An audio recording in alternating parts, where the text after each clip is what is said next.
Coucou, nous sommes mardi 6 août.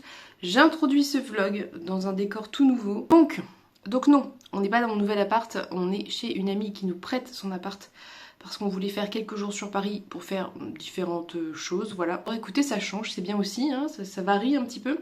Bref, je vous reprends, j'ai pas pu vous prendre hier parce qu'on est parti le matin, on a eu une très bonne journée, très chargée. On a vu Emeline et on a pas mal marché et on s'est baladé et on a mangé des trucs bons et c'était très cool. Je pense que j'ai dû filmer peut-être quelques plans que je vous aurais peut-être mis avant, je ne sais pas. Je sais pas comment j'aurais organisé ça. Mais bref, du coup je ne vous prends qu'aujourd'hui parce que je suis restée à l'appart pendant que mon amoureux et les enfants sont partis se promener parce que j'ai mal au ventre, voilà le retour des règles. Donc du coup je suis restée tranquillement ici parce que je ne me sentais pas de marcher des kilomètres et des kilomètres. Ce qui n'exclut pas le fait que je vais probablement sortir prendre un petit peu le soleil. Mais voilà, du coup j'ai fait du montage pour tout vous dire, j'ai répondu aux commentaires sur les 2 dernières vidéos.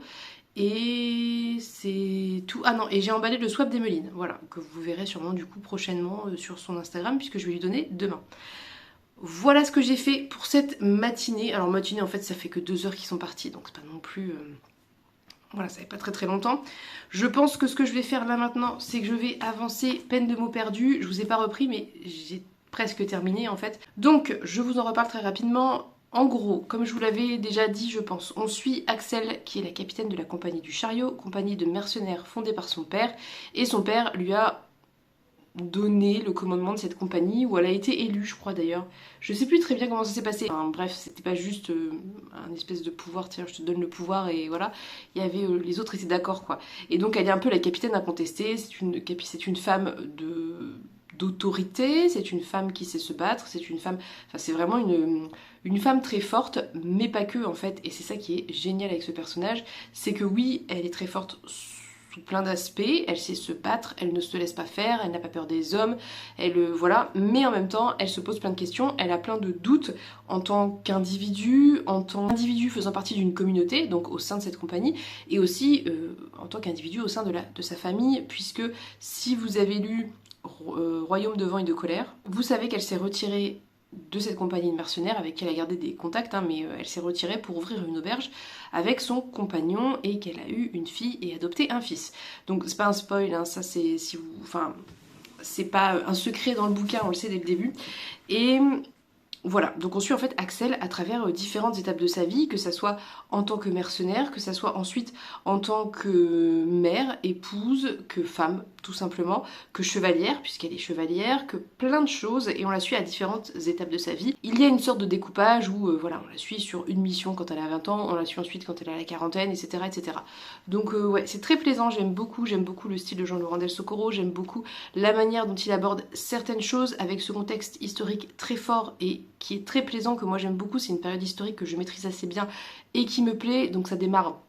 Ce livre-ci précisément démarre après l'assassinat d'Henri III, et là où j'en suis, on est à Louis XIII, donc il y a eu Henri III, il y a eu le règne d'Henri IV, qu'on voit passer rapidement, on ne s'arrête pas dessus spécialement, et donc là on est à Louis XIII, qui est le fils d'Henri IV, et qui est le père de Louis XIV, futur Louis XIV, qui n'existe pas encore à ce moment-là, et avec cette période de régence, puisque Louis XIII était mineur quand son père est mort, bref, donc on est un petit peu dans, voilà, vraiment un fort contexte historique, mais en même temps on s'apesantit pas non plus dessus des masses, ça veut dire qu'il y a ce contexte historique et politique qui existe, qui est important parce que le récit explique certains décès, on voit certains personnages, etc. avec un œil un peu différent, et c'est ça que j'aime bien dans cette série, dans cet univers, c'est que on voit des choses qu'on connaît de l'histoire, mais ici on propose une explication différente, une explication qui aurait été cachée, enfin vous voyez, c'est très chouette, j'aime beaucoup. Et donc on croise par exemple Shakespeare, on croise Marlowe, on a une explication pour la mort de Marlowe, bref, c'est vraiment très intéressant, autant par le contexte historique et voilà politique, etc., que par l'histoire d'Axel, qui est en fait qui pose des problématiques très normales, très du quotidien, valables pour nous, valables pour nous en tant qu'individus, mais notamment aussi les femmes, par rapport aux attentes sociales, par rapport à nos propres ambitions, nos envies, etc. Enfin, c'est très finement réalisé.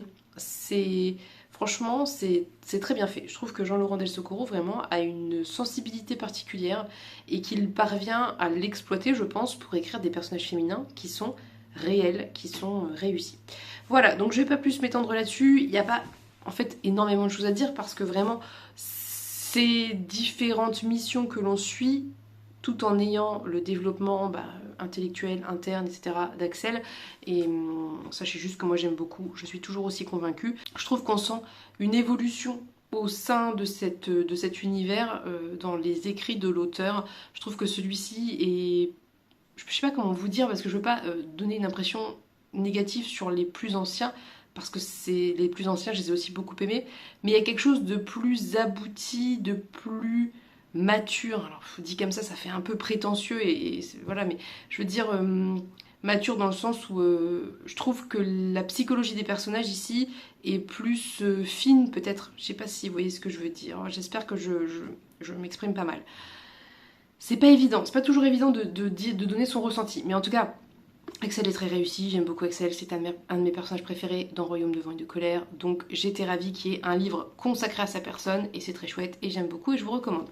Donc mon objectif du jour, évidemment, c'est de terminer ça, il me reste 70 pages, oui, un peu moins de 70 pages, et puis ensuite il faudrait que faudrait que je continue Fangirl, que j'écoute slash lis en anglais, et il faudrait que je me mette au tome 2 de Rochard, puisqu'Emeline l'a attaqué hier, et que moi pas, parce que j'étais claquée hier. Voilà, vous savez tout, je suis désolée si le son est mauvais, j'ai pas pensé à prendre de micro, j'avais déjà pas mal de trucs à penser, avec les enfants, etc. Donc j'ai oublié le micro, donc il faudra faire avec, j'en suis désolée, de toute façon c'est un vlog, donc on peut se dire que c'est pas très très grave, voilà. Je vais vous laisser pour cette intro, je sais pas quand je vous reprends, est-ce que je vous ferai des plans? Nous verrons ça, donc je vous dis à plus tard.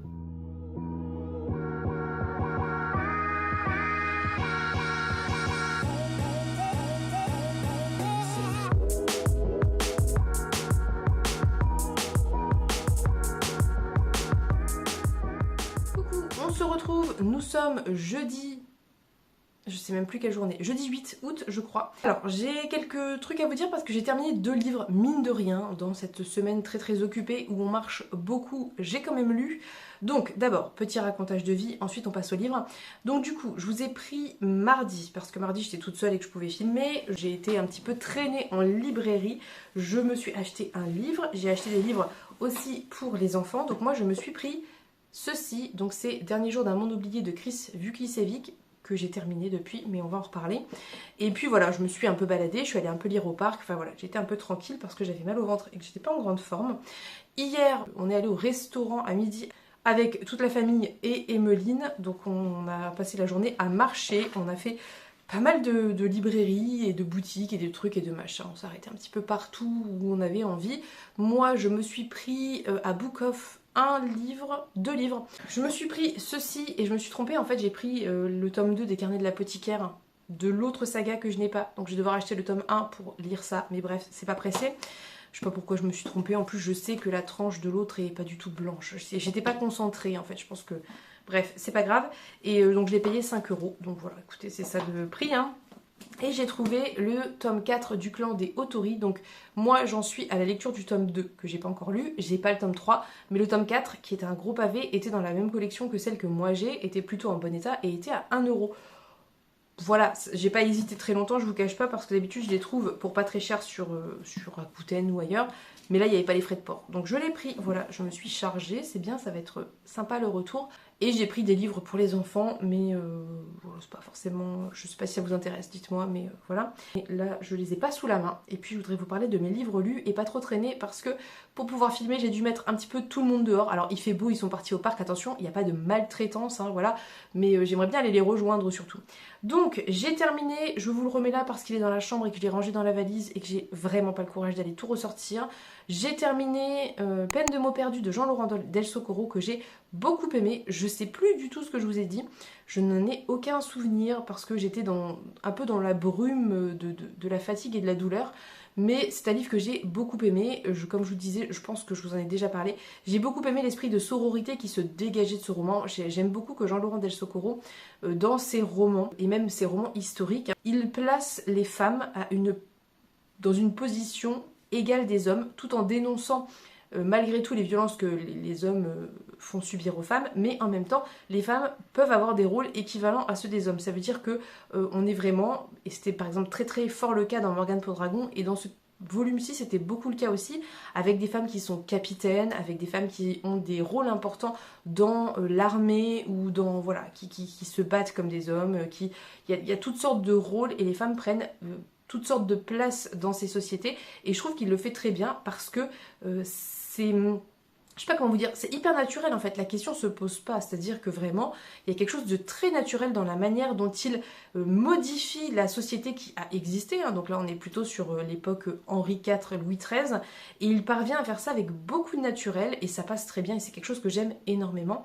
Ici, on suivait principalement Axel, je vous l'ai dit, donc l'ancienne capitaine mercenaire de la compagnie du chariot, mais on suivait aussi d'autres femmes, puisque elle est plus ou moins devenue amie avec des personnalités assez importantes de la compagnie des 45, si je dis pas de bêtises, et ensuite de la compagnie des mousquetaires. Et ici, en fait, ce qui était très chouette, c'est que, je crois que les 45, c'est que des femmes, mais on en voit une en particulier, la chef, qui est amie avec Axel, et on voit la création des mousquetaires, puisqu'on est sur le début du règne de Louis XIII, et c'est une femme qui est à la tête des mousquetaires. Donc c'est des choses que vraiment j'aime énormément, parce que c'est très bien fait, et j'aime beaucoup la manière dont les femmes interagissent entre elles, j'aime beaucoup la manière dont l'auteur, comment vous dire, il crée des rapports sains entre les femmes. Ça veut dire que c'est pas exempt de conflits, c'est comme la vraie vie en fait, comme tous les êtres humains, c'est-à-dire qu'il y a des conflits, mais c'est jamais du crépage de chignon, c'est jamais des trucs sexistes, stupides, vous voyez, c'est des vrais conflits, des désaccords profonds sur certains actes que commettent certaines femmes, et il y a vraiment une belle sororité, une belle entraide entre elles, et un vrai respect. En fait, je trouve qu'il crée ça aussi très bien, le respect que les femmes ressentent les unes pour les autres, et vraiment c'était très réussi. J'ai beaucoup aimé ce roman. Je vous ai dit la dernière fois de manière très maladroite que je trouvais qu'il était encore plus abouti que Royaume de vent et de colère. Je le trouve plus abouti parce que, alors peut-être que c'est parce que c'est mes goûts à moi en fait, tout simplement. Peut-être que c'est parce que j'ai encore plus retrouvé des choses que j'aimais, et comme j'aimais beaucoup Axel, j'étais très contente de la suivre. J'ai trouvé que c'était plus abouti en fait dans le développement du personnage psychologique. Voilà, le Royaume de vent et de colère, on est vraiment plus sur de l'action pure, et même s'il y a un petit peu de développement de personnage, c'est plus de l'action.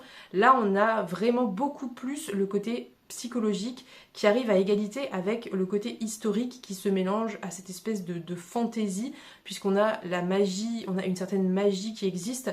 Ce que j'aime beaucoup dans tout cet univers, donc Royaume de vent et de colère, je crois du roi, je serai l'assassin, que j'ai pas encore lu, et ici la compagnie du chariot et la guerre des trois rois, c'est qu'il y a vraiment ce respect des grands points historiques. Ça veut dire qu'il part de l'histoire avec un grand H, et qu'il inclut des choses, modifie des choses légèrement en changeant un peu l'axe de lecture, et ça passe hyper bien, c'est hyper fluide, c'est très satisfaisant.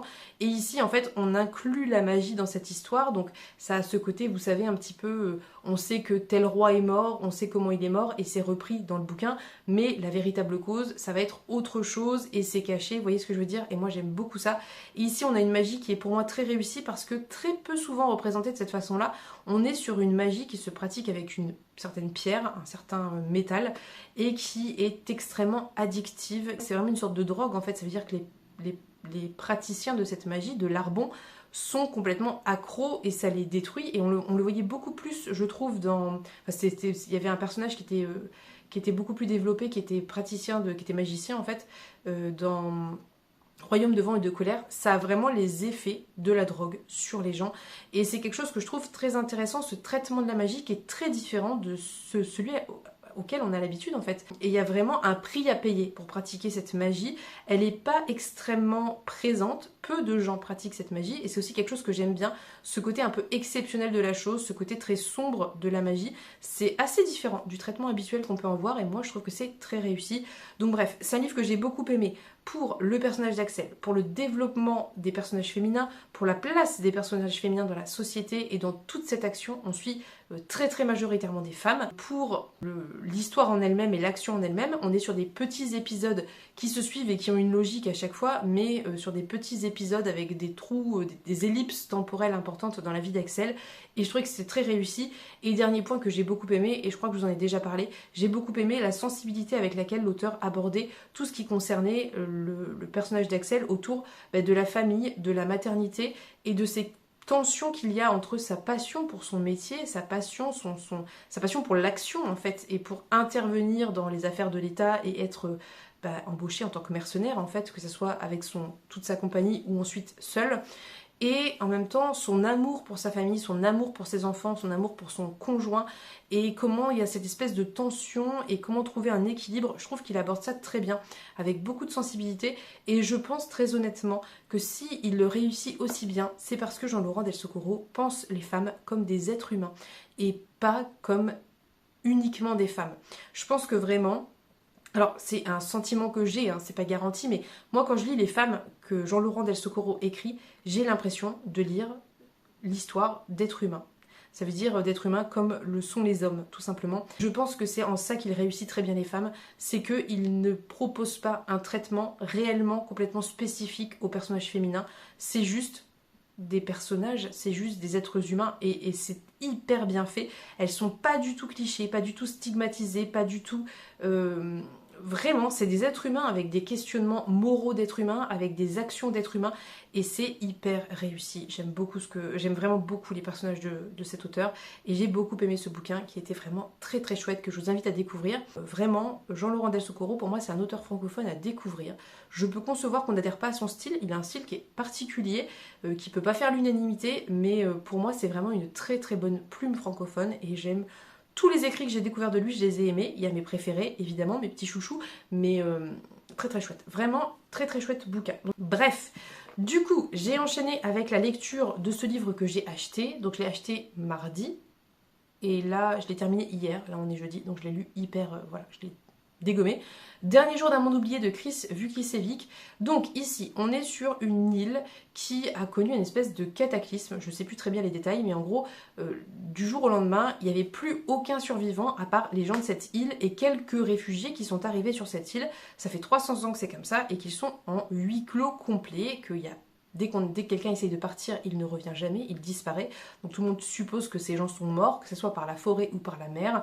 Et donc ces gens vivent sur cette île en huis clos. Et donc il y a vraiment une espèce de politique qui a été mise en place qui est très très stricte et spécifique. On a les natifs, donc ceux qui étaient déjà sur l'île au début, qui sont un petit peu ceux qui sont le mieux, ça veut dire les gens d'origine de l'île qui s'en sortent le mieux. On a les gens qui font partie du clan de ceux qui sont des réfugiés, mais des réfugiés depuis 300 ans, vous voyez ce que je veux dire. Et on a différents, on pourrait dire, institutions sur cette île qui régulent tout ce qui se passe sur l'île. Donc par exemple, on a la main avec les 5 phalanges. Donc la main, c'est la personne qui s'occupe de choisir qui vit ou qui meurt. Ça veut dire que comme l'île, évidemment, n'a pas des ressources extensibles, dès qu'un enfant naît et qu'il est sain, il faut que quelqu'un d'autre meure dans la famille. Donc il y a cette espèce de régulation qui est un peu glauque, on va pas se le cacher, où on ne garde pas les bébés qui ne sont pas sains, où il y a vraiment, elle a aussi le pouvoir de choisir qui peut se marier ou pas en fonction des potentiels, la consanguinité, voilà.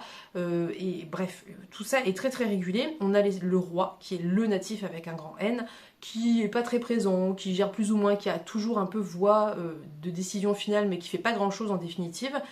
Et on a l'abbéni qui est une personne qui a un espèce de statut qui a été un petit peu créé, qui a un petit peu le côté religieux de la chose. Et il y a un troisième dirigeant, mais je me souviens plus parce qu'on le voit quasiment pas. Et bref, il y a vraiment une organisation qui est très très précise, avec une gestion des ressources très précise et très organisée.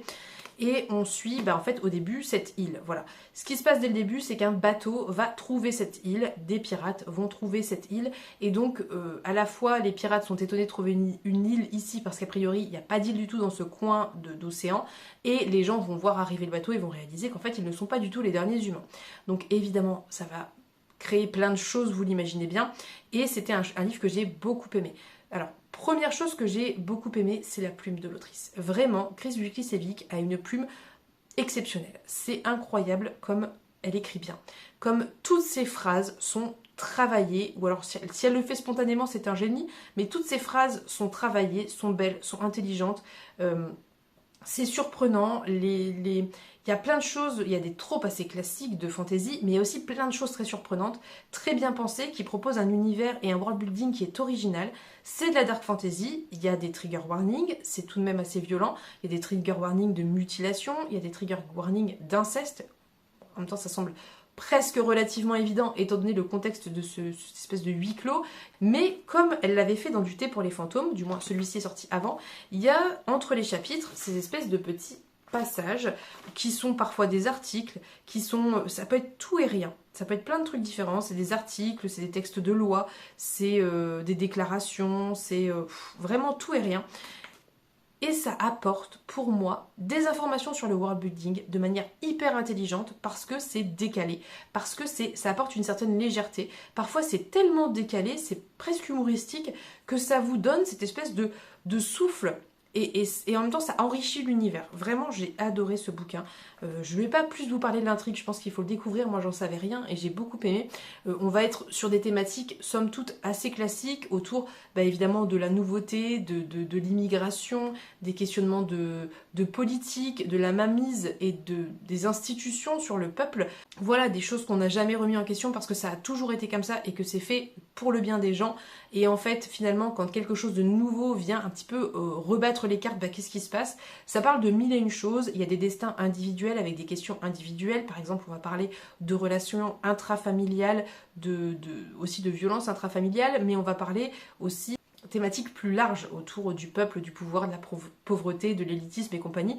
C'est pas le texte le plus engagé du monde, mais ça existe dans le texte et c'est bien fait, c'est intelligent. Honnêtement, j'étais tellement portée par la plume que finalement, elle aurait pu me raconter n'importe quoi, j'aurais suivi parce que j'adore la plume de cette autrice. Pour moi, c'est excellent. Je trouve qu'elle excelle dans ce... Parce que finalement, en fait, pour moi, Du thé pour les fantômes, même si c'est du fantastique, c'est un peu particulier, ou du réalisme magique, il y a ce côté très sombre, très dark, très glauque en fait. Et elle réussit ça avec tellement de talent à créer quelque chose de sombre, de dark, de dérangeant, de glauque, de poisseux, de tout ce que vous voulez. Et en même temps avec tout ce côté, cette légèreté, cet humour, ces passages décalés, avec parfois des passages presque cosy dans Du thé pour les fantômes, il y avait ça parfois, ici un peu moins, mais quand même des passages très décalés, des passages beaucoup plus légers, il y a des personnages qui sont même assez décalés eux-mêmes, et vraiment c'était très très bon, j'ai beaucoup aimé, franchement j'ai adoré. De toute façon vous vous en doutez, je l'ai dégommé, hein. Ça fait 350 pages, je l'ai dégommé alors que hier j'étais pas là de la journée, j'ai lu que le soir, mardi je l'avais attaqué mais j'avais très peu avancé, j'avais lu une centaine de pages, donc vraiment c'est que... Si je l'ai lu aussi vite et aussi bien, c'est que c'est très très bon, c'est fluide, j'ai adoré les personnages, j'ai adoré détester les personnages, c'était vraiment un excellent bouquin que je vous recommande, avec encore une fois tous les trigger warnings que j'ai pu citer, il y en a sûrement d'autres que j'ai oubliés, il y a pas mal de violence, c'est pas tout le long du bouquin, mais à certains moments c'est très violent, il y a quand même des personnages qui subissent des violences assez répétées, et voilà, en tout cas moi j'ai vraiment adoré. Je suis encore à chaud dans cette lecture, donc peut-être que je vous en reparlerai, ou on en reparlera juste en bilan quand ça sera reposé et que je pourrai dégager d'autres choses parce qu'il y a plein de trucs à dégager de ce texte. Voilà, on en reparlera je pense en bilan parce que là je suis pas très... Ouh, j'ai des fourmis dans les pieds. Je suis pas très pertinente peut-être, mais sachez que j'ai adoré, donc je voulais vous le dire et vous en parler parce que je ne sais pas si je pourrais filmer plus tard ou demain, je sais pas du tout ce que ce vlog va donner. Je vais essayer de vous filmer des images parce que tous les jours on se balade, je pourrais vous faire plein de plans très chouettes. Mais comme je suis avec Emeline, les enfants et mon amoureux, j'ai autre chose à faire et j'y pense pas. Mais je vais essayer d'y penser. Voilà. Donc sur ce, je vais vous le laisser. Je vais aller les rejoindre au parc, prendre l'air parce qu'il fait très beau. Même si on dirait pas parce que en fait on est dans une cour au 2e étage, donc la lumière passe pas des masses. Mais en fait il fait très beau, voilà. Donc je vous fais des bisous, je vous reprends plus tard et bisous.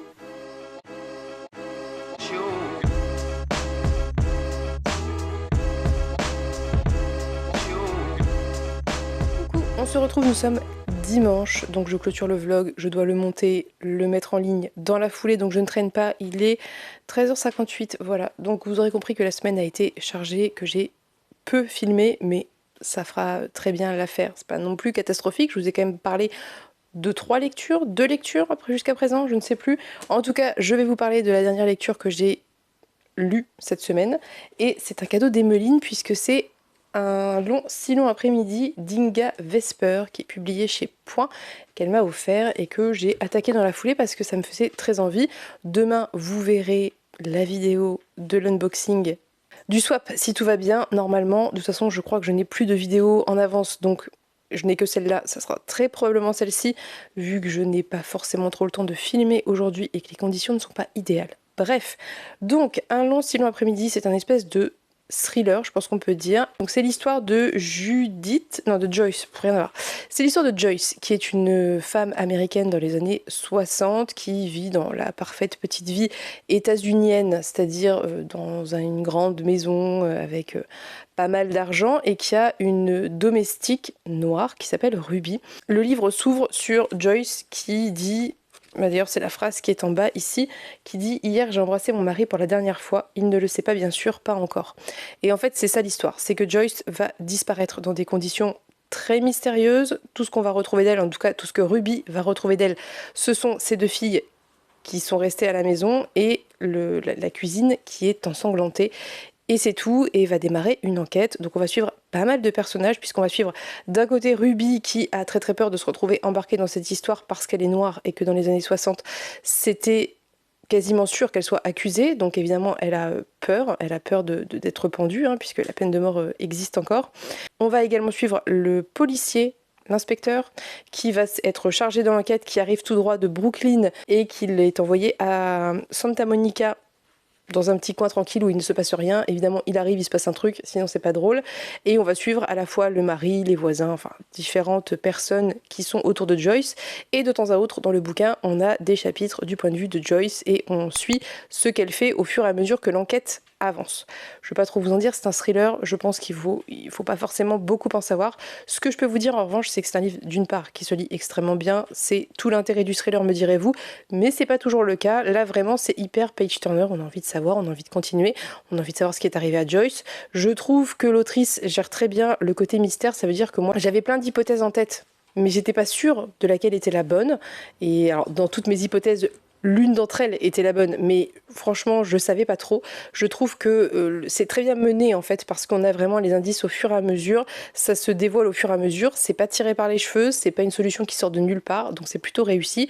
On a tout sous les yeux et en même temps, on sait pas quoi prendre et quoi jeter parce que tout le monde a l'air un peu coupable. Et voilà, franchement, pour le côté thriller, c'était hyper bien géré, hyper bien mené. Vous faites un petit peu mener par le bout du nez et en même temps, à la fin, vous vous dites pas ouais, d'accord, je vois pas d'où ça vient. En fait, vous avez tout ce qu'il faut pour comprendre, mais c'est juste que c'est pas évident et c'est très bien géré. Pour moi, c'est ça un bon thriller, c'est quand vous avez tous les éléments, mais que vous n'êtes pas sûr de votre hypothèse et que en même temps vous l'avez dans un coin de la tête. Concernant le reste, ce que j'ai beaucoup aimé et ce qui fait que c'était un très bon livre, c'est que c'est un livre qui est très clairement féministe et qui défend plein de valeurs. Donc des valeurs autour du féminisme, donc du sort des femmes en fait, puisqu'on suit un groupe de femmes dans le voisinage qui essaie de se sortir, enfin il y a une des femmes qui mène un petit peu le truc et qui essaie de sortir les autres femmes du côté foyer, ménage et pas d'existence personnelle, n'exister que pour faire à manger, faire le ménage et s'occuper des enfants. Et donc il y a tout ce côté-là qui est développé, qui est très intéressant. Il y a aussi tout un côté qui dénonce le racisme avec vraiment ce personnage de Ruby qui est le personnage central, mais un petit peu des gens de sa famille aussi qui sont autour d'elle et qui gravitent autour d'elle avec un fond, je pense, un peu historique sur des révoltes, des rébellions qu'il y a eu contre ce que subissaient les personnes racisées, les noirs notamment, mais on parle très brièvement aussi des hispaniques. Et donc ça existe dans ce bouquin, c'est pas ultra développé, mais je trouve que l'autrice met bien en avant l'espèce de racisme ordinaire acceptable qui est très blessant et très violent pour les personnes qui le subissent, et elle fait ça très bien. Ça veut dire que c'est un livre où vous êtes vraiment mal à l'aise, vous voyez comment les blancs traitent les noirs et c'est extrêmement dérangeant, et même ceux qui ne sont pas foncièrement racistes, comme peut l'être l'inspecteur de police qui au contraire même est assez choqué de comment est traitée Ruby, puisqu'elle est directement arrêtée et traitée comme une suspecte alors que a priori il n'y a rien qui la dénonce comme potentiel coupable, et bien même lui en fait a des mécanismes de racisme ordinaire, et je trouve que pour ça l'autrice réussit très bien. Ça veut dire qu'elle montre bien que la société est foncièrement raciste, c'est ancré dans la mentalité, c'est ancré dans tous les États-Uniens blancs, et même ceux qui le sont beaucoup moins et qui ne sont pas du tout d'accord avec le traitement que subissent les Noirs, le sont malgré eux, et j'ai trouvé que c'est très réussi. J'ai beaucoup aimé le personnage de Ruby qui essaie d'aider parce qu'elle était attachée à Joyce pour différentes raisons, mais en même temps qui veut pas trop s'impliquer, et on comprend pourquoi, et qui essaie de mener sa barque pour s'en sortir et pas se retrouver trop impliquée et donc potentiellement accusée, coupable et condamnée. Il y a vraiment quelque chose de très réussi autour de tout ça. Ça parle aussi de santé mentale, et ça c'était encore un point que j'ai trouvé bien réussi, même si c'est pas hyper approfondi, ça existe. On parle notamment beaucoup de la santé mentale des femmes qui ne vont pas bien parce qu'elles mènent des vies qui sont très clairement aliénantes, avec des quotidiens répétitifs, avec toujours ces mêmes mécanismes, ces journées qui se répètent à l'infini, et le fait que l'on nie totalement leur individualité et qu'elles ne sont là que pour satisfaire le plaisir de leur mari, les besoins de leur mari, leur faire à manger, enfin les trucs du quotidien, et s'occuper des enfants. Et ça c'est un point qui était vraiment très réussi parce que ça parle aussi des médicamentations qu'avaient les femmes par rapport à ça, et le traitement de l'hystérie et tout ce que vous voulez, toutes ces conneries là. Donc c'est vraiment très réussi sur tous ces points là, et ça m'a fait réaliser en lisant ce livre que finalement il existe très peu de thrillers qui soient bons et engagés. Et celui-ci en fait partie, et ça prouve qu'on peut écrire des récits engagés dans tous les genres, et que ça peut être très bien fait, et ici c'était vraiment très bien fait. Si vous en avez d'autres dans ce goût-là, je suis preneuse, parce que vraiment j'ai trouvé que c'était très plaisant de suivre ces personnages, et en même temps c'est très dérangeant parce qu'il y a plein de choses avec lesquelles on n'est pas d'accord, et qui ne sont pas cautionnées par l'autrice, mais qui sont montrées telles que ça pouvait l'être il y a 70 ans aux États-Unis, et j'ai trouvé que vraiment il y avait un très bon équilibre. J'ai beaucoup aimé aussi l'inspecteur dans le sens où il n'est pas parfait. Ça veut dire qu'il est mieux que plein de blancs, il n'est pas aussi raciste, il n'est pas aussi sexiste, mais il a ses mécanismes malgré tout ancrés en lui, et il réalise à certains moments que ses pensées et c'est ce qu'il va penser spontanément en fait est problématique, et il y a vraiment pas ce côté, j'ai trouvé, regardez tous les blancs ne sont pas racistes, regardez tous les policiers ne sont pas racistes ou sexistes ou autres, c'était pas dans ce sens-là, c'était plutôt dans le sens de on peut évoluer, on peut devenir meilleur, on peut faire mieux, on peut s'intéresser aux problèmes des autres et améliorer sa personne en fait et sa mentalité, et j'ai beaucoup aimé ça. Et je me suis beaucoup attachée au personnage de Ruby que j'ai trouvé très touchante dans la manière dont elle se débat de tout ça, de cette situation, d'autant qu'elle a une situation personnelle compliquée parce que sa mère a été renversée par un camion ou je ne sais plus quoi, et que clairement il apparaît de manière assez évidente que c'est un crime raciste, et que comme la société est raciste, eh bien la personne qui a tué sa mère n'a eu aucun problème, il a été suspendu quelques mois et puis il est reparti travailler comme si de rien, et il y a vraiment aussi tout ce contexte personnel qui est très très réussi. Donc voilà, ça fait penser un tout petit peu à Alabama 1963, sauf que c'est clairement beaucoup moins glauque, beaucoup moins gore, beaucoup moins dans cet aspect-là, beaucoup moins sombre du côté enquête et du côté thriller, mais il y a un petit peu des mécanismes sensiblement similaires, sauf que celui-ci est beaucoup plus engagé et beaucoup plus réussi, je trouve, de ce point de vue, mais il y a des vibes un petit peu similaires dans le côté association d'une femme noire et d'un inspecteur de police, et dans le côté traitement du racisme, etc., mais en plus réussi pour moi, plus approfondi, voilà. Donc j'ai lu ça, j'ai adoré, je vous recommande, c'était très chouette, je suis très contente qu'Emeline m'ait permis de le découvrir. Encore une fois, c'est pas forcément un livre vers lequel je me serais spontanément tournée, et au final j'ai adoré, donc je suis très très contente.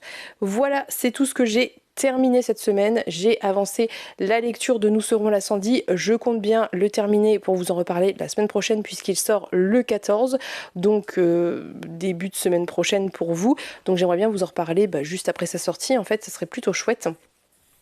Et puis j'aimerais bien attaquer ensuite Conjuration de Bleu Guillou, que j'ai reçu en service de presse numérique aussi, qui a l'air très très chouette, mais on reparlera de ça dimanche prochain, j'espère réussir. Concernant ce week-end, je dois attaquer Jour de sang de Sue Rainford, puisque je le lis avec Emmeline et Earl Grey, et je dois attaquer absolument le livre qui refusait de brûler de Mark Lawrence, puisque je le lis avec Cecilia, mais que elle l'a commencé et que pas moi, donc il faut que je me bouge un petit peu, mais ça va très très bien se passer puisqu'à l'heure actuelle je n'ai plus de livres papier en cours, si ce n'est Fangirl de Rainbow Rowell que je lis en anglais, donc c'est un petit peu à part pour moi parce que je peux pas lire que ça, voilà, c'est trop fatigant, ça demande beaucoup de concentration. Ceci étant dit, j'ai lu 35% je crois et j'avance plutôt pas mal, c'est un livre que je trouve très chouette. Je me souvenais pas très bien en quoi il était classé et en fait a priori c'est plutôt de la romance je pense, mais je vais pas aller rechercher, je vais juste me laisser porter par le bouquin qui fonctionne très bien, qui est très chouette. Je vous en reparlerai la semaine prochaine aussi puisque je compte bien l'avoir terminé et attaquer un autre VO entre temps. Il faut aussi que je m'occupe du découpage de Divine Rivalité que Kim m'a fait. Bref, je vais continuer toutes ces lectures, je vais essayer d'avancer cette semaine et vous en reparler pour le vlog de la semaine prochaine. Voilà, c'est tout pour cette semaine. J'ai peu filmé, mais je pense que je vous ai quand même parlé pas mal de lectures, donc c'est plutôt cool l'un dans l'autre, je m'en suis bien sortie, j'ai plutôt bien lu. Donc je vais vous laisser maintenant, il est temps pour moi. J'espère que cette vidéo vous a plu, n'hésitez pas à me dire ce que vous avez pensé des lectures que j'ai faites cette semaine, qui étaient dans l'ensemble de très chouettes lectures. Je trouve que c'était une très bonne semaine, donc n'hésitez pas à me dire ce que vous en pensez en commentaire. En attendant, je vous laisse, je vous souhaite une très belle journée, fin de week-end, semaine, je vous fais de gros bisous et on se dit à bientôt pour une prochaine vidéo. Bye bye.